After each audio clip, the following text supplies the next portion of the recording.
2వ అధ్యాయం 5-6 వచనాలు. ఆయన వాక్యము ఎవడు గైకొనునో వానిలో దేవుని ప్రేమ నిజముగా పరిపూర్ణమాయను. ఇక్కడ మనం గమనించినట్లయితే ఆయన యందు నిలిచి ఉన్నవాడనని చెప్పుకొనువాడు ఆయన ఎలాగూ నడుచుకునెనో అలాగే తానును నడుచుకొన బద్ధుడ అయి ఉన్నాడు. మనం ఆయన యందున్నామని దీని వలన తెలుసుకొనుచున్నాము. ఇక్కడ ఆయన అంటే ఎవరి గురించి చెప్పబడతా వచ్చింది? ఇక్కడ 2వ అధ్యాయం 1వ వచనంలో, నా చిన్నపిల్లలారా మీరు పాపము చేయకుండాటకై ఈ సంగతులను మీకు రాయించున్నాను. ఎవడైనను పాపము చేసిన ఎడల నీతిమంతుడైన యేసుక్రీస్తు అను ఉత్తరవాది తండ్రి యొద్ద మనకున్నాడు. కాబట్టి యేసుక్రీస్తు ప్రభువారిని గురించి చెప్తా వచ్చినారు అనమాట. ఆయన యందు నిలిచి ఉన్నవాడనని చెప్పుకున్నవాడు ఆయన ఎలాగూ నడుచుకున్నో అలాగే తానును నడుచుకొన బద్ధుడై ఉన్నాడు కదా. మనం గమనించినట్లయితే మనము చూసుకున్నట్లయితే మనం ఈ లోకంలో మనం లెట్సే మనం కొంతమందితో తిరుగుతూ ఉన్నాం అనుకో, కొన్ని రోజులకి ఎట్లా ఉంటాం? అలాగే అవుతాం కదా. అందుకే అంటూ ఉంటారు, మీ ఫ్రెండ్స్ ఎవరో చెప్తే మీరు ఎట్లా అంటారు? చెప్పేస్తామని చెప్తారు కదా. కాబట్టి మనము ఈ లోకంలో ఎట్లా నడుచుకుంటా ఉన్నాం అదంతా ఫిజికల్ కదా, that is a physical thing. కాబట్టి స్పిరిచువల్గా మనం గమనించినట్లయితే, ఆత్మ సంబంధమైనటువంటి విధానంలో మనం గమనించినట్లయితే మనం ఎట్లా నడచాలంట కదా. మనము యేసుక్రీస్తు ప్రభువారు ఏ విధంగా అయితే నడుచుకున్నాడో మనం కూడా ఆ విధంగానే నడుచుకునేటువంటి వారంగా మనం ఉంటురాలి కదా. ఉదయకాల సమయంలోనే మనం చూస్తూ వచ్చినాం, మనము ఒకప్పుడు పాపపు స్థితిలో మనం ఉంటా వచ్చినాం. ఈ లోక సంబంధమైనటువంటి వాటి విషయమై మనము పట్టింపు కలిగినటువంటి వారంగా, లేకపోతే వాటి విషయమై మరింత విచారం కలిగినటువంటి వారంగా మనం జీవిస్తూ వచ్చినాం. అటువంటి మనల్ని ఆయన రక్షించుకొని ఆయన ఏం చేస్తూ వచ్చినాడంటే, నిజమైనటువంటి దేవుణ్ణి ఎరిగేటువంటి గొప్ప భాగ్యాన్ని నీకు నాకు దయచేస్తూ వచ్చినాడు. నూతనమైనటువంటి హృదయము, నూతనమైనటువంటి స్వభావం మనకు కలగజేస్తూ వచ్చినాడు. కాబట్టి ఇప్పుడు మనము ఎట్లా జీవించాలంటే, యేసుక్రీస్తు ప్రభువారు ఏ విధంగా నడిచినారో మనం కూడా అట్లే నడిచేటువంటి వారంగా మనం ఉంటూ రావాలి కదా. ఆ విధంగానే నడిచేటువంటి వారంగా మనం ఉంటూ రావాలి. యేసుక్రీస్తు ప్రభువారిని ఎరిగినటువంటి వారంగా ఉన్నటువంటి మనం కూడా యేసుక్రీస్తు ప్రభువారి లాగానే మనం నడుచుకునేటువంటి వారంగా మనల్ని ఏమని పిలుస్తారు ఈ లోకంలో? ఏమని పిలుస్తారు? ఇంగ్లీష్లో చెప్పండి. క్రిస్టియన్స్ కదా, క్రిస్టియన్స్. అపోస్తుల కార్యములు 11వ అధ్యాయం 26వ వచనంలో కూడా వారిని ఏమని పిలిచినారంట? క్రైస్తవులు అని పిలిచినారంట, క్రిస్టియన్స్. క్రిస్టియన్స్ అంటే అర్థం ఏంటి? Who is having Christ in their lives, they are called Christians కదా. ఎవరైతే క్రీస్తును వారి జీవితాల్లో కలిగి ఉన్నారో వారిని ఏమని పిలుస్తారు? క్రైస్తవులను పిలుస్తారు అనమాట కదా. కాబట్టి మనం గమనించినట్లయితే మనము ఒక చిన్న పిల్లవాడిని లేకపోతే చిన్న బేబీని మనం చూసుకున్నాం అనుకో, చిన్న పిల్లవాళ్ళని మనం చూసుకున్నాం అనుకో, వాళ్ళు ఏం చేస్తారు? వాళ్ళకి ఏమన్నా తెలుసా? ఏం తెలియదు. పాలు డబ్బాలో పోసి పెడితే, నోట్లో పెడితే తాగుతూ ఉంటారు. మనం ఆడేసి ఆడ పడుకుంటారు, ఆడేసి ఆడుకుంటారు, అంతేనా? పెద్ద అయిన తర్వాత ఏమొస్తుంది? మెచ్యూరిటీ వస్తుంది వాళ్ళకే వాళ్ళు. కాబట్టి మనం కూడా యేసుక్రీస్తు ప్రభువారిలో మనము జన్మింపబడుతూ వచ్చినాం కదా. చెప్తూ ఉంటాం చాలాసార్లు, ఎప్పుడు నేను రక్షించబడి దాదాపు 12 సంవత్సరాలు 15 సంవత్సరాలు అయింది. కానీ మనం ఇంకా చూసుకున్నట్లయితే పిల్లలంగా మనము ఉండకూడదు. మనం ఎదిగేటువంటి వారంగా మనం ఉంటురాలి. మన సొంతంగా అంటే యేసుక్రీస్తు ప్రభువారి యొక్క అడుగుజాడల్లో చిన్నపిల్లలు ఏం చేస్తారు? వాళ్ళు నడిపిస్తే ఏం చేస్తూ ఉంటారు? వాళ్ళు బాగా నడుస్తారా? తప్పటడుగులు వేస్తూ ఉంటారు, పడిపోతూ ఉంటారు కదా. కాబట్టి మనం కూడా రక్షించబడినటువంటి కొత్తలో తప్పటడుగులు మనం వేస్తూ ఉంటాం. కానీ పోయే కొద్ది మనం ఏం చేయాలి? కాబట్టి మనం యేసుక్రీస్తు ప్రభువారి యొక్క క్యారెక్టరిస్టిక్స్ లేకపోతే యేసుక్రీస్తు ప్రభువారిని మనం అనుకరించేటువంటి వారంగా మనం ఉంటురాలి. అందుకే పౌలు చెప్తా వచ్చినాడు, ఏమని చెప్తా వచ్చినాడు? నేను క్రీస్తును పోలి నడుచుకున్న ప్రకారము. అంటే ఆయన అంతగా ఎదిగినాడు కదా. He has matured enough in spirituality. కాబట్టి అందుని బట్టి ఆయన ఏం చెప్తా వచ్చినాడంటే, నేను క్రీస్తును పోలి నడుచుకున్న ప్రకారము మీరును నన్ను పోలి నడుచుకోవాలి అని ఆయన చెప్తా వచ్చినాడు. కాబట్టి ఇక్కడ మనకు చెప్పబడినటువంటి రీతిగా ఆయన ఎలాగూ నడుచుకున్నో అలాగే తానును నడుచుకొన బద్ధుడై ఉన్నాడు కదా. ఇదేదో దిస్ ఈజ్ బద్ధుడై ఉన్నాడు అని చెప్తా ఉన్నాడు. అంటే ఖచ్చితంగా చెయ్యాలి కదా, మనకి ఇవ్వబడినటువంటి డ్యూటీ అది. కాబట్టి నిన్ను నన్ను యేసుక్రీస్తు ప్రభువారు ఏదో ఉత్తగా రక్షించుకోలే, ఏదో ఊరికే అట్లా రక్షించుకోలే. ఇది మనము నరకం తప్పించుకుంటే చాలు అన్నట్టు కాదు కదా. మనం లాస్ట్ వీక్ కూడా మనం చూస్తూ వచ్చినాం కదా, పరలోకంలో ఒక మూల ఉంటే అట్లా కాదు కదా. మన ఆలోచన అట్లా ఉండకూడదు. ఆయన మనల్ని ఎందుకు రక్షించుకున్నాడంటే మనము ఆయనలాగా జీవించాలి, ఆయనలాగా నడుచుకోవాలి అనేటువంటి ఉద్దేశంతో ఆయన నిన్ను నన్ను రక్షించుకున్నటువంటి వాడిగా ఉంటూ వచ్చినాడు. అందుకే ఆయన అంతగా శ్రమ పడతా వచ్చినాడు. అంత శ్రమపడి నిన్ను నన్ను రక్షించినటువంటి వాడిగా ఉంటూ వచ్చినాడు. అనేక సార్లు మనం ఏమనుకుంటామంటే అబ్బా నేను నరకం తప్పించుకుంటున్నా సార్లే అని అనుకుంటా వస్తాం కదా. కాదు, దట్ ఈస్ నాట్ ఎనఫ్. రక్షించబడినటువంటి మనము ఎట్లా ఉండాలంటే అంతకంతకు ఎదిగేటువంటి వారంగా మనం ఉంటూ రావాలి. మనం ఎప్పుడు కూడా మనం చూసుకునేటువంటి వారంగా మనం ఉంటూ రావాలి. మనం నడిచేటువంటి తీరు మనకి యోగ్యకరంగా ఉందా, లేకపోతే దేవునికి ఇష్టమైనటువంటి విధంగా మనం నడుచుకుంటున్నామా లేదా అనేటువంటిది మనం పరీక్షించుకునేటువంటి వారంగా మనం ఉంటున్నాం. కాబట్టి మనము ఎట్లా నడుచుకోవాలంట, ఆయన ఎలాగూ నడుచుకున్నో మనం అలాగే నడుచుకునేటువంటి వారంగా మనం ఉంటున్నాం. కాబట్టి యేసుక్రీస్తు ప్రభువారు ఏ విధంగా నడుచుకుంటా వచ్చినాడో ఆ విధంగా మనం నడుచుకునేటువంటి వారంగా మనం ఉంటున్నాం. చూడండి, యేసుక్రీస్తు ప్రభువారు ఏ విధంగా నడుచుకుంటా వచ్చినాడో మనం కొన్ని సంగతులు చూస్తూ వద్దాం. యోహాను సువార్త 4వ అధ్యాయం 34వ వచనం. యోహాను సువార్త 4వ అధ్యాయం 34వ వచనం. యేసు వారిని చూచి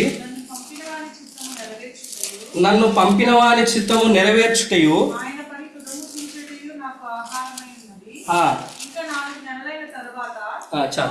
చాలండి. యేసు వారిని చూచి నన్ను పంపిన వాని చిత్తము నెరవేర్చుటయు ఆయన పని తుదముట్టించుటయు నాకు.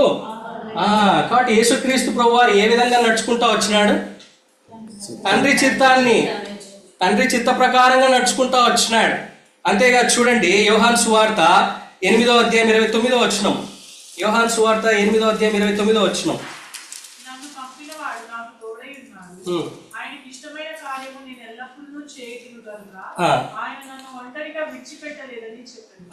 చూడండి, ఇంకా ఇక్కడ ఏమని చెప్తా ఉంటున్నాడంటే ఆయనకి ఇష్టమైనటువంటి కార్యము.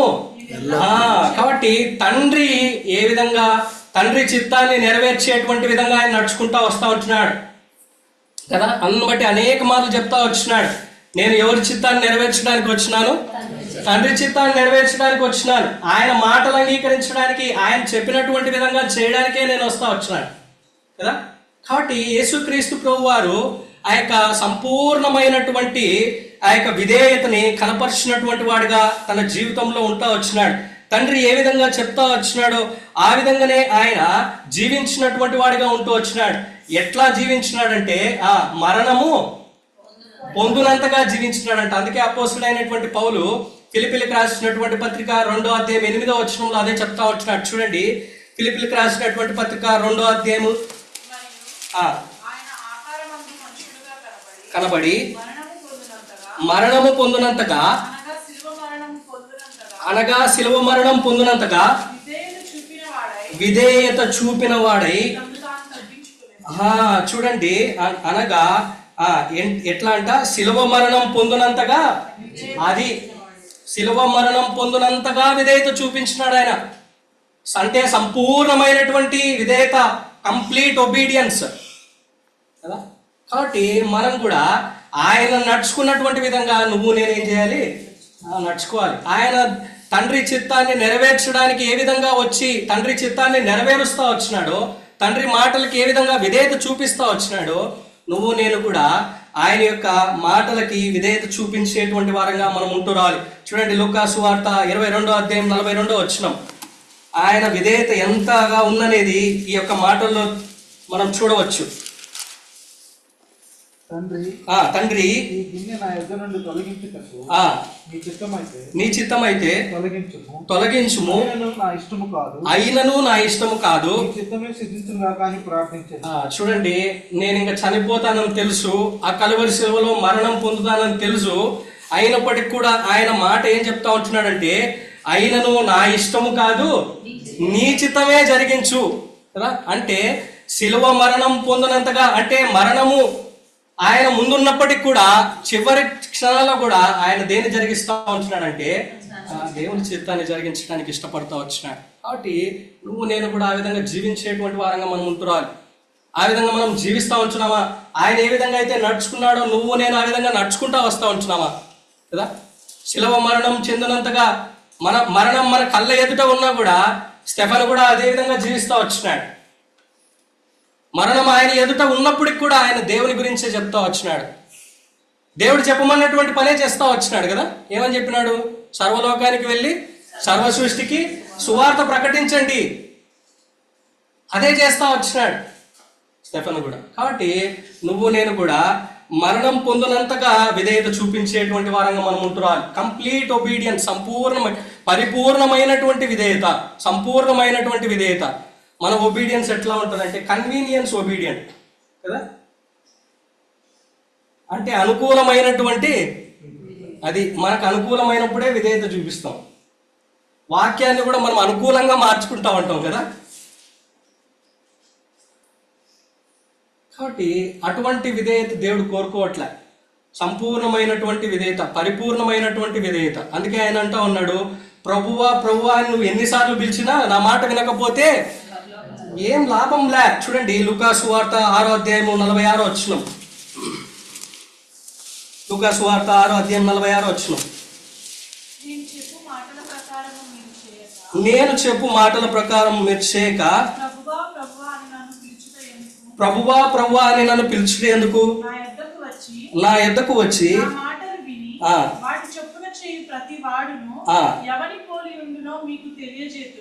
చాలు. చూడండి, ఇక్కడ మనం గమనించినట్లయితే నేను చెప్పు మాటల ప్రకారం మీరు చేయక ప్రభువా ప్రభువా అని మనం ఎన్నిసార్లు ఏం అన్నా కానీ ఏమి ప్రయోజనం ఉండదు దానివల్ల. కాబట్టి మనం ఆయన చెప్పినటువంటి మాటల ప్రకారంగా మనం సంపూర్ణంగా ఆయనకు విధేయత చూపించేటువంటి వారంగా మనం ఉంటురావాలి.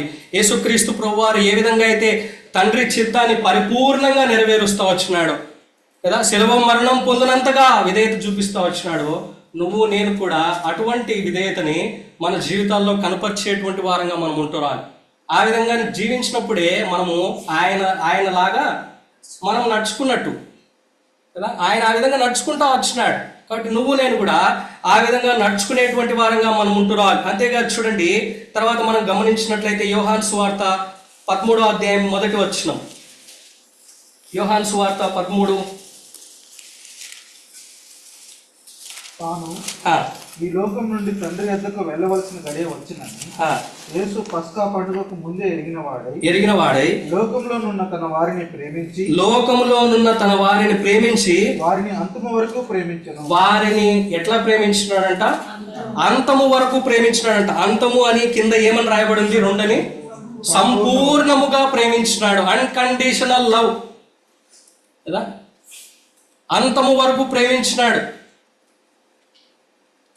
కాబట్టి నిన్ను నన్ను ఆ విధంగా ప్రేమిస్తా వచ్చినాడు ఆయన కదా. సమరయ స్త్రీని ప్రేమిస్తా వచ్చినాడు. ఎంతగా ప్రేమించినాడంటే ఆ యొక్క మండేటువంటి ఎండలో నడుచుకుంటా పోయినాడు ఆమె కోసం కదా. ఆమె ఒక్కటి కోసమే పోతా వచ్చినాడు అక్కడికి. ఆమెతో మాట్లాడుతూ వచ్చినాడు, ఆమెను రక్షిస్తూ వచ్చినాడు కదా. ఎంతగా ప్రేమించినాడంటే జక్కయ్యని ఎంతగా ప్రేమించినాడు కదా. మేడి చెట్టు కిందకి పోయినాడు, ఏమని పిలిచినాడు? జక్కయ్య త్వరగా దిగిరా, నేడు నేను నీ ఇంట ఉండవలసి ఉన్నది. కాబట్టి అంతగా ప్రేమించినాడు కదా. అంతేకాదు శత్రువులను సైతం ఆయన ప్రేమించినటువంటి వాడిగా ఉంటూ వచ్చినాడు. చూడండి, లూకా సువార్త 23వ అధ్యాయము 34వ వచనం. ఆయన మాటలు సిలువలో ఉన్నటువంటి మాటలు ఇవి.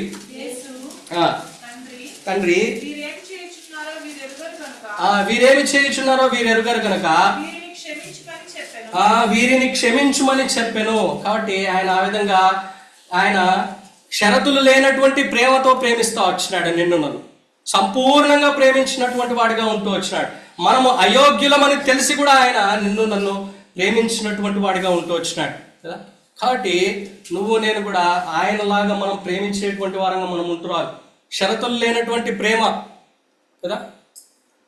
సమరయ స్త్రీ కోసం ఆయన మండు టెండలో నడుచుకుంటూ వెళ్తా వచ్చినాడు. జక్కయ్య కోసం వెళ్తా వచ్చినాడు. శత్రువులు సైతం ప్రేమిస్తా వచ్చినాడు. నువ్వు నేను అటువంటి ఆ విధంగా ప్రేమించగలిగేటువంటి వారంగా మనం ఉంటూ వస్తా ఉంటున్నామా? అందుకే ఆయన చెప్తా వచ్చినాడు, నేను మిమ్మల్ని ప్రేమించిన ప్రకారము మీరును ఒకరినొకరు ప్రేమించుడి. కాబట్టి మనం ఆ విధంగా ప్రేమిస్తా ఉంటున్నామా? లోకములో ఉన్నటువంటి వారి కొరకై భారం కలిగి మనం జీవిస్తా ఉంటున్నామా? కాబట్టి ఒకప్పుడు మనం కూడా వ్యర్థమైనటువంటి వారంగా ఉంటూ వచ్చినాం. ఏ విధమైనటువంటి విలువలేనటువంటి వారంగా ఉంటూ వచ్చినాం. అటువంటి నిన్ను నన్ను ఆయన ప్రేమించి ఆయన రక్షించుకుంటూ వచ్చినాడు. కాబట్టి మనం కూడా ఆ విధంగా యేసుక్రీస్తు ప్రభు వారు ఏ విధంగా ప్రేమిస్తూ వచ్చినాడో మనం ఆ విధంగా ప్రేమించేటువంటి వారంగా మనం ఉంటున్నాం కదా. కాబట్టి ఈ దినాల్లో ఈ యొక్క ప్రేమ అనేటువంటిది చాలా చల్లారిపోతా వస్తుంది. అది చెప్తా వచ్చినాడు యేసుక్రీస్తు ప్రభు. అంత్య దినాల్లో ఏమైపోతుందంట? ప్రేమ చల్లారిపోతుంది. ఈ దినాల్లో అదే మనం చూస్తూ ఉంటున్నాం. ప్రత్యేకంగా క్రైస్తవుల్లో సంఘాల్లో ఈ ప్రేమ చల్లారిపోతూ ఉంటుంది. ఆయన ఏ విధంగా మనల్ని ప్రేమించినాడో మనము ఒకరినొకరు ఆ విధంగా ప్రేమించేటువంటి వారంగా మనం ఉంటున్నాం. ఆయన అంతగా ప్రేమ చూపిస్తూ వచ్చినాడు. శత్రువులను సైతం ప్రేమిస్తూ వచ్చినాడు కదా. కాబట్టి నువ్వు నేను కూడా శత్రువులను సైతం మనం ప్రేమించేటువంటి వారంగా మనం ఉంటున్నాం. ప్రేమించగలిగేటువంటి వారంగా మనం ఉంటున్నాం. అంతేగాని తర్వాత చూడండి, మార్కు సువార్త 10వ అధ్యాయము 45వ వచనం. మార్కు సువార్త 10వ అధ్యాయం 40వ వచనం. మనుష్య కుమారుడు పరిచారం చేయించుకున్నట్టుకు రాలేదు కానీ పరిచారం చేయుటకును అనేకులకు ప్రతిగా విమోచన క్రయధనముగా తన ప్రాణం ఇచ్చుటకు వచ్చినాను. చాలు చూడండి, మనుష్య కుమారుడు పరిచారము చేయించుకున్నట్టుకు రాలేదు కానీ దేనికోసం వచ్చినాడంట? పరిచారము చేయుటకు వచ్చినాడంట. కాబట్టి యేసుక్రీస్తు ప్రభు వారు ఎంతగా తగ్గించుకున్నాడో చూడండి. తగ్గింపు జీవితం కలిగి ఉంటా వచ్చినాడు ఆయన అంత తగ్గించుకొని జీవిస్తా వచ్చినాడు కదా. ఎంతగా తగ్గించుకున్నాడు ఆయన. ఏం చేసినాడు ఆయన? చూడండి, యోహాను సువార్త 13వ అధ్యాయము 14-15 వచ్చినాడు. అక్కడ అదే చెప్తా వచ్చినాడు ఆయన. యోహాను సువార్త 13, 14, 15. కాబట్టి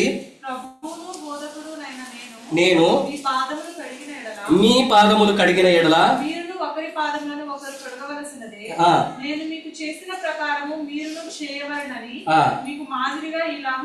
చూడండి, ఇక్కడ చాలా క్లియర్ గా చెప్తా వచ్చినాడు. ఏమని చెప్తా వచ్చినాడు? నేను మీకు చేసిన ప్రకారము మీరు చేయవలనని మీకు మాదిరిగా.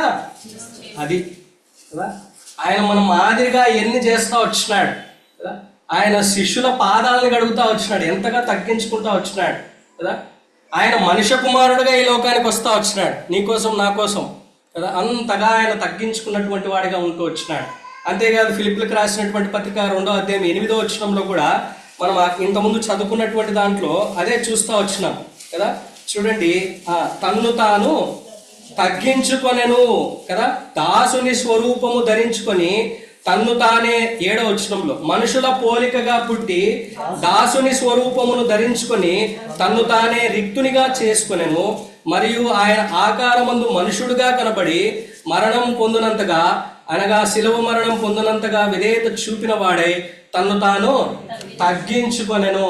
కాబట్టి ఎంతగా తగ్గించుకున్నాడంటే అంతగా తగ్గించుకున్నాడు కదా. ఎట్లా వచ్చినాడంటే దాసుని స్వరూపము ధరించుకున్నాడంట. కాబట్టి మనము దాసులమని మన ఎవరన్నా అంటే కూడా మనం ఏమంటాం? నేను దాసుని కాదు, నేను యజమానిని అంటాం కదా. We don't like to be called slaves కదా. కాబట్టి కానీ ఆయన దాసుడిగా ఈ లోకానికి వస్తూ వచ్చినాడు. దాసుని స్వరూపాన్ని ధరించుకుంటూ వస్తూ వచ్చినాడు. అంతేకాదు, మనుషులు పోలికగా పుట్టి దాసుని స్వరూపం అంతేకాదు ఆయన ఆకారమందు మనుషుడిగా కనపడతా వచ్చినాడు. ఎంతగా తగ్గించుకున్నాడో చూడండి. కాబట్టి దేవుడైనటువంటి ఆయన నీ కొరకై నా కొరకై తగ్గించుకొని మానవ స్వరూపాన్ని ధరించుకొని ఆయన ఈ లోకానికి వచ్చినాడు. అంత మాత్రమే కాదు కానీ ఇంకా ఏం చేసినాడు? శిష్యుల పాదాలని కడిగినాడు. కడిగి ఏమని చెప్తా ఉంటున్నాడంటే, నేను ఎట్లా చేసినానో మీరు కూడా అలాగే చేయాలి, అందుకే మీకు మాదిరిగా నేను ఇవన్నీ చేస్తా వచ్చినాను కదా. ఈ లోకంలో జనరల్గా గొప్పవారు ఎవరు? డబ్బా, పవర్ కదా. Who is greatest of all in this world? POTUS కదా, prime minister of the United States. అవునా కాదా? ఆయనే గ్రేటెస్ట్ మ్యాక్సిమం కదా. కాబట్టి లోక సంబంధ విషయం అయితే గ్రేటెస్ట్ ఎవరంటే, ఎవరికైతే అత్యధికమైనటువంటి పవర్ ఉంటుందో వాళ్ళే గ్రేటెస్ట్. కానీ దేవుని విషయంలో ఎవరు గ్రేటెస్ట్? ఎవరైతే తగ్గించుకుంటారో, ఎవరైతే దీన మనసు కలిగి ఉంటారో వాళ్ళే గ్రేటెస్ట్ అన్నమాట. చూడండి, యాకోబు రాసినటువంటి పత్రికలో, యాకోబు రాసినటువంటి పత్రిక 4వ అధ్యాయము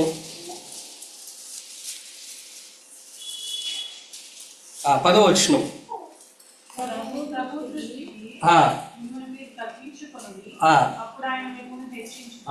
ఎప్పుడు ఎవరిని హెచ్చిస్తాడంట ఆయన? Who will be the greatest?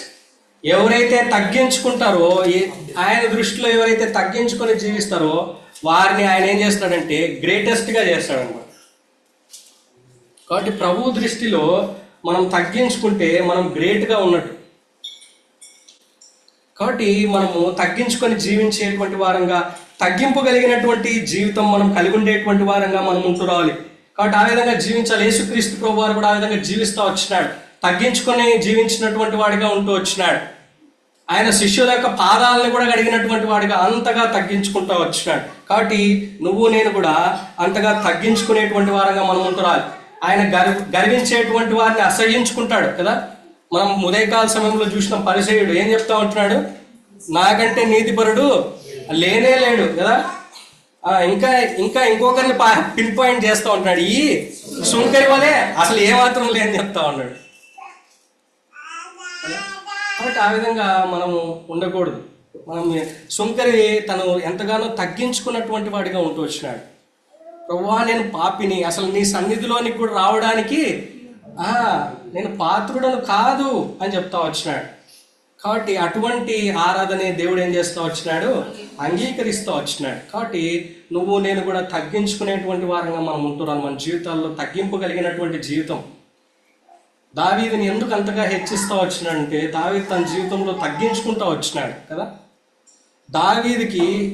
దావీదు రాజుగా అభిషేకించబడతా వచ్చినాడు. అభిషేకించబడిన తర్వాత కూడా పోయి సౌలు దగ్గర ఏం చేసినాడు? వాయిద్యం వాయించినాడండి కదా. అప్పటికే ఆయన అభిషేకించబడతా వచ్చినాడు కదా. అయినప్పటికీ కూడా సౌలు దగ్గరికి పోయి ఏం చేసినాడు? అది కదా, ఎంతగా తగ్గించుకున్నాడు అంటే అంతగా తగ్గించుకున్నాడు. ఇంకా ఆయన గురించి మొదటి సమూయేలు గ్రంథంలో మీరు చూడండి 18వ వచనం. వాళ్ళు ఏమంటారంటే, సౌలు నిన్ను అల్లుడుగా చేసుకోవాలని అనుకుంటున్నాడంటే నేను అసలు ఏమాత్రం యోగ్యుడిని కానే కాదు అంటాడు. అంతగా తగ్గించుకున్నటువంటి వాడికి, అందుకే అంతగా ఆయన్ని హెచ్చిస్తా వచ్చినాడు. దావీదు యొక్క పేరు 1000 సార్లు చెప్పబడిందంట బైబిల్లో. ఎందుకు అన్నిసార్లు పదే జ్ఞాపకం చేస్తూ వచ్చినాడంటే, దేవుడు దావీదు అంతగా తగ్గించుకున్నటువంటి వాడు, అంతగా హెచ్చిస్తూ వచ్చినాడు. కాబట్టి నువ్వు నేను కూడా ఆ విధంగా తగ్గించుకునేటువంటి వారంగా మనం ఉంటూ రావాలి. యేసుక్రీస్తు ప్రభు వారు ఏ విధంగా తగ్గించుకుంటూ వచ్చినారో మనం కూడా ఆ విధంగా తగ్గించుకునేటువంటి వారంగా మనం ఉంటూ రావాలి. అంతేకాదు చూడండి ఇంకా ఎట్లా జీవించినాడంట ఆయన. పేతురు రాసినటువంటి మొదటి పత్రిక 2వ అధ్యాయము 22వ వచనం. ఆయన పాపం చేయలేదు, ఆయన నోటను ఏ కపటమును కనబడలేదు, ఆయన దూషింపబడి బదులు దూషింపలేదు, ఆయన శ్రమ పెట్టబడి బెదిరింపగా న్యాయముగా తీర్పు తీర్చు దేవునికి తను తాను అప్పగించుకోలేదు. చాలు చూడండి, ఆయన పాపము చేయలేదు, ఆయన నోటను ఏ కపటమును, ఆయన పవిత్రంగా పరిశుద్ధంగా జీవించినటువంటి వాడిగా ఉంటూ వచ్చినాడు. ఆ విధంగా నడుచుకుంటూ వచ్చినాడు ఈ లోకంలో. అందుకే సవాలు విసురుతా వచ్చినాడు. ఏమని సవాలు విసురుతా వచ్చినాడు? నాలో పాపం ఉన్నదని మీరు ఎవరైనా స్థాపించగలరా అని చెప్తా వచ్చినాడు కదా. అంత పవిత్రంగా ఆయన జీవిస్తూ వచ్చినాడు, అంత పరిశుద్ధంగా ఆయన జీవిస్తూ వచ్చినాడు కదా. కాబట్టి ఆ విధంగా ఆయన జీవించినట్టు పరిశుద్ధంగా పవిత్రంగా ఆయన జీవిస్తూ వచ్చినాడు కదా. అందుకే నేను పరిశుద్ధుడినై ఉన్న ప్రకారము మీరును పరిశుద్ధులుగా ఉండాలి, అందుకే మిమ్మల్ని పిలుస్తా వచ్చినానని చెప్తా వచ్చినాడు. కాబట్టి మనల్ని పరిశుద్ధులుగా ఉండడానికి ఆయన పిలుస్తా వచ్చినాడు. ఆయన ఏ విధంగా పరిశుద్ధంగా జీవించి నడుచుకుంటా వచ్చినాడు ఈ లోకంలో, నువ్వు నేను ఆ విధంగా పరిశుద్ధంగా జీవించాలి. పాపము లేనటువంటి వారంగా, ఆ యొక్క కపటము లేనటువంటి వారంగా నువ్వు నేను జీవించాలి అని ఆయన కోరుకుంటా వచ్చినాడు కదా. ఆ విధంగా నువ్వు నేను జీవించాలి, పరిశుద్ధంగా పవిత్రంగా మనం జీవించేటువంటి వారంగా మనం ఉంటున్నాం. యేసుక్రీస్తు ప్రభువారు ఏ విధంగా అయితే పాపము లేకుండా జీవిస్తూ వచ్చినాడో, పరిశుద్ధంగా జీవిస్తూ వచ్చినాడో, పవిత్రంగా జీవిస్తూ వచ్చినాడో, ఆ విధంగా నువ్వు నేను పరిశుద్ధంగా పవిత్రంగా జీవించేటువంటి వారంగా మనం ఉంటున్నాం కదా. ఆ విధంగా ఉండాలి, అందుకే మనం పిలువబడతా వచ్చినాం. అంతేకాదు చూడండి, ఇంకా మనం గమనించినట్లయితే లూకాసు వార్త 4వ అధ్యాయం 1వ వచనం.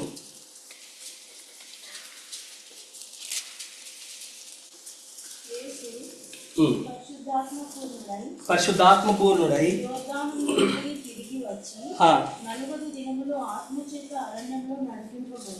చాలు చూడండి, ఇక్కడ మనం గమనించినట్లయితే ఎట్లా నడిపింపబడ్డాడంట, పరిశుద్ధాత్మ చేత నడిపింపబడతా వచ్చినాడు. కాబట్టి ఆయన పరిశుద్ధాత్మ చేత నడిపింపబడినటువంటి వాడిగా ఉంటూ వచ్చినాడు. ఆ విధంగా ఆయన నడుచుకుంటూ వచ్చినాడు. కాబట్టి నువ్వు నేను కూడా ఎట్లా నడుచుకోవాలి, పరిశుద్ధాత్మ చేత నడిపింపబడేటువంటి వారంగా మనం ఉండాలి. మన ఇష్టానుసారంగా మనం జీవించడానికి లేదు.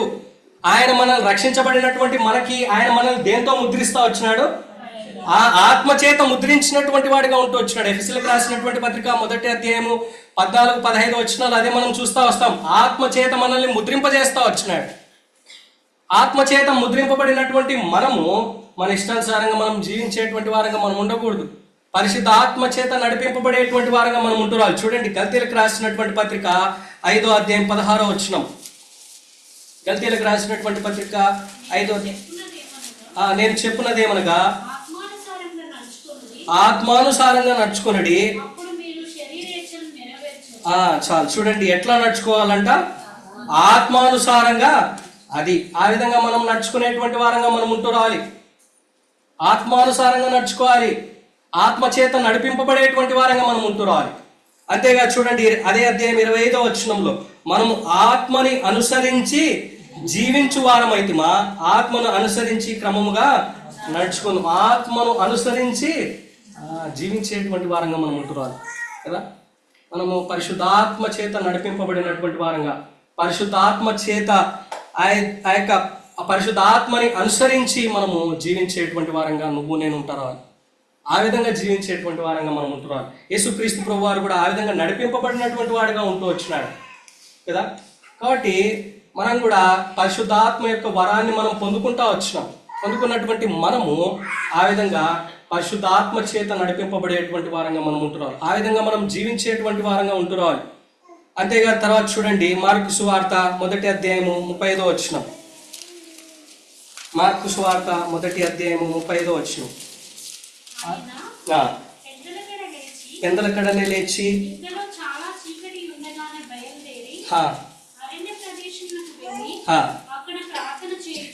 అక్కడ ప్రార్థన చేయుచుండెను. కాబట్టి చూడండి, ఇక్కడ మనం గమనించినట్లయితే ఆయన పెందలకడనే లేచి చాలా చీకటి ఉండగానే బయలుదేరి అరణ్య ప్రదేశమునకు వెళ్ళి అక్కడ ఏం చేసినాడంట, ప్రార్థన చేస్తూ వచ్చినాడు. యేసుక్రీస్తు ప్రభు వారు ఎప్పుడు కూడా ప్రార్థనా జీవితాన్ని కలిగి ఉంటా వచ్చినాడు. దేవునితో ఆ యొక్క ఏంటంటే ఆ కమ్యూన్ లేకపోతే దేవునితో సంబంధం కలిగినటువంటి వాడిగా ఉంటూ వచ్చినాడు కదా. అందుకే ఆయన నెక్స్ట్ రోజు లేకపోతే తర్వాత ఘటము ఏంటి, ఆయన సిలువలో మరణిస్తాడు అని తెలిసినటువంటి తర్వాత ఆయన ఫస్ట్ ఏం చేసినాడు, ఎవరిని తీసుకుపోయినాడు, తీసుకుపోయి ఏం చేసినాడు, పడుకున్నాడా, ప్రార్థన చేసినాడు కదా. కాబట్టి దేవునితో ఆ యొక్క సంబంధాన్ని కలిగినటువంటి వాడిగా ఉంటూ వచ్చినాడు, ప్రార్థన చేస్తున్నటువంటి వాడిగా ఉంటూ వచ్చినాడు. కాబట్టి ఆ విధంగా మనం కూడా ఏం చేయాలంటే మన జీవితాల్లో ప్రార్థన జీవితం కలిగి ఉండాలి, ప్రార్థన చేసేటువంటి వారంగా ఉండాలి. ప్రార్థన అనేటువంటిది దేవునికి మనకి ఏం చేస్తుందంటే it will develop a relationship between God. మనకి దేవునికి ఉన్నటువంటి ఆ యొక్క రిలేషన్షిప్ డెవలప్ చేసేటువంటిదిగా ఉంటూ వస్తుంది. కాబట్టి అందుకే మనము ప్రార్థించేటువంటి వారంగా మనం ఉంటున్నాం. కదా. ఆ విధంగా ప్రార్థన కలిగినటువంటి జీవితం నువ్వు నేను కలిగి ఉండేటువంటి వారంగా మనం ఉంటున్నాను. ఆయన ప్రతి విషయంలో ప్రార్థించినటువంటి వాడిగా, ప్రతి విషయంలో తండ్రి దగ్గరికి వెళ్ళి ప్రార్థించినటువంటి వాడిగా, తండ్రితో సమయాన్ని గడిపినటువంటి వాడిగా, తండ్రితో యొక్క సంబంధం కలిగినటువంటి వాడిగా ఉంటూ వచ్చినాడు. కాబట్టి నువ్వు నేను కూడా మన జీవితాల్లో దేవునితో సంబంధం కలిగి ఉండేటువంటి వారంగా మనం ఉంటురాలి, ప్రార్థించేటువంటి వారంగా మనం ఉంటురాలి. ఆయన పగలు ప్రార్థిస్తూ వచ్చినాడు, అదేవిధంగా రాత్రి కూడా ప్రార్థించినటువంటి వాడిగా ఉంటూ వచ్చినాడు కదా. ఆయన సమయము సందర్భము లేదు కాబట్టి ఎప్పుడు కూడా ఆయన ప్రార్థించినటువంటి వాడిగా ఉంటూ వచ్చినాడు, దేవునితో సంబంధం కలిగి ఉన్నటువంటి వాడిగా ఉంటూ వచ్చినాడు. కాబట్టి ఆయన ఏ విధంగా నడుచుకున్నాడో మనం కూడా ఆ విధంగా నడుచుకునేటువంటి వారంగా మనం ఉంటూ రావాలి కదా. కాబట్టి ఇక్కడ అదే చెప్పబడుతూ వచ్చింది. యోహాను రాసినటువంటి మొదటి పత్రిక 2వ అధ్యాయము మనం చదువుకున్నటువంటి భాగంలో ఆయన ఏలాగ నడుచుకున్నో అలాగే తానును నడుచుకున్న బద్ధుడై ఉన్నాడు. It is a duty of us to walk like Jesus Christ.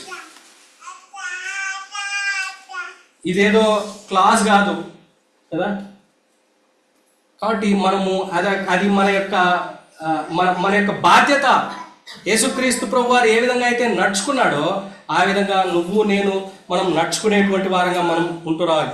ఆ విధంగా ఉన్నప్పుడే ఆయన యందు నిలిచి ఉన్నవాడనని, ఎప్పుడైతే నేను ఆయన యందు నిలిచున్నాను, నేను ఆయనలోనే ఉన్నాను అని మనం చెప్పుకుంటే సరిపోదు. మనం ఆయనలోనే ఉన్నాము అంటే మనం ఆయనలాగా.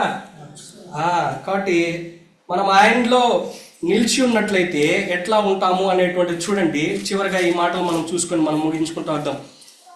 యోహాను సువార్త 15వ అధ్యాయము 2వ వచనం.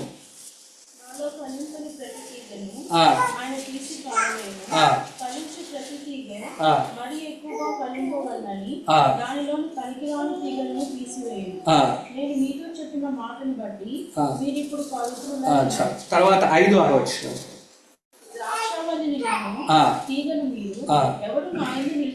ఎవడు నా యందు నిలిచి ఉండునో, నేను ఎవని యందు నిలిచి ఉండునో వాడు బహుగా ఫలించును. నాకు వేరుగా ఉండి మీరేమీ చేయలేరు.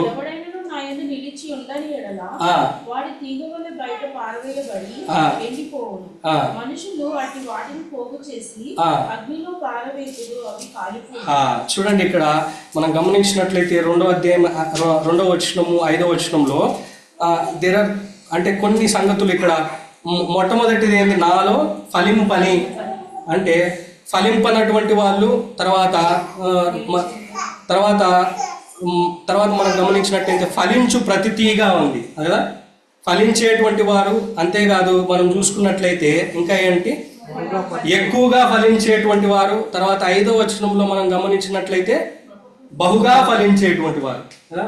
కాబట్టి ఇప్పుడు మనం చూసుకుందాం, మనం ఎక్కడ ఉన్నాం కదా.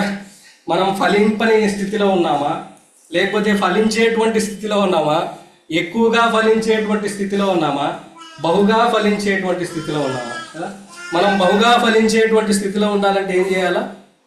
ఎవడు నా యందు నిలిచి ఉండునో, నేను ఎవరి యందు నిలిచి ఉండునో వాడు అది. కాబట్టి మనం ఆయన యందు నిలిచి ఉన్నట్లయితే ఆయన మన యందు, అప్పుడు మనం ఏమవుతామంట? బహుగా ఫలిస్తాం కదా. లేకపోతే మన జీవితాలు ఎట్లా ఉంటాయి? ఫలించినటువంటి జీవితాలు ఫలింపనటువంటి ప్రతి తీగను ఏం చేస్తాడంటే ఆయన కత్తరిచేస్తాడు కదా. కాబట్టి మనం ఎట్లా ఉన్నాము? మనం బహుగా ఫలించేటువంటి స్థితిలో ఉన్నామా? కాబట్టి మనం బహుగా ఫలించాలి అంటే ఆయనలో మనము నిలిచి ఉండాలి. ఆయనలో మనం నిలిచి ఉండాలంటే ఆయన నడుచుకున్నటువంటి రీతిగా మనము నడుచుకోవాలి. వెరీ సింపుల్ థింగ్ కదా. ఇది ఆయన ఈ మాటలు ఎందుకు చెప్తా వచ్చింది? యోహాను ఎందుకు ఇట్లా చెప్తా వచ్చినాడు? ఆయనలాగా నడుచుకోవడం సాధ్యం కాబట్టే ఆయన ఏం చెప్తా వచ్చినాడు. అందుకే అపోస్తుడైనటువంటి పౌలు కూడా అది క్రియారూపకంగా చేసి చూపించి ఏమని చెప్తా వచ్చినాడు? నేను క్రీస్తును పోలి నడుచుకున్న ప్రకారము మీరు నన్ను పోలి. కాబట్టి ఇట్ విల్ హ్యాపెన్, అది జరుగుతుంది. ఆయనలాగా నడుచుకోవడం మనం ఆయనలాగా నడుచుకోవచ్చు. కాబట్టి అందును బట్టి అదేం రాకెట్ సైన్స్ కాదు కదా. కాబట్టి మనం ఆయన లాగా నడుచుకోవచ్చు. కాబట్టి ఆయనలాగా నడుచుకుంటేనే మనము ఆయనలో జీవించేటువంటి వారంగా ఉంటూ వస్తాము. లేకపోతే మనము ఆయనలో జీవించలేనటువంటి మనం ఆయన మన జీవితాల్లో ఉండడు. మన జీవితాల్లో లేకపోతే మన జీవితాలు ఎట్లా ఉంటాయి? ఫలింపనటువంటి స్థితిలో ఉంటాయి. కాబట్టి మనం ఫలించాలి అంటే మనం జీవించేటువంటి వారంగా మనం ఉంటున్నాం. అంతేకాదు సులువుగా నడచాలంటే ఆయన కొన్ని సంగతులు చెప్తా వచ్చినాడు. మత్తయి సువార్త 11వ అధ్యాయం 28-29 వచనాల్లో ఏమని చెప్తా వచ్చినాడు? ఏం చెప్పినాడు ఆయన? మనం ఏం చేయాలంట? ఆయనతో పాటు నడచడం నేర్చుకోవాలి. మనం ఎప్పుడైతే ఆయనతో పాటు నడచడం నేర్చుకుంటూ వస్తామో కాడి ఏమవుతుంది? మనకు సులువుగా అవుతుంది. కాబట్టి హీ టోల్డ్ ఎవ్రీథింగ్స్. అంటే బైబిల్లో లేనటువంటిది ఏదీ లేదు. ఆయన he has given a question mark and he has given an answer for that also. కాబట్టి మనం ఏ విధంగా నడుచుకోవాలంటే ఆయనతో పాటు ఆ విధంగా నడుచుకున్నట్లు దేవుడు మనకు సహాయం చేయండి.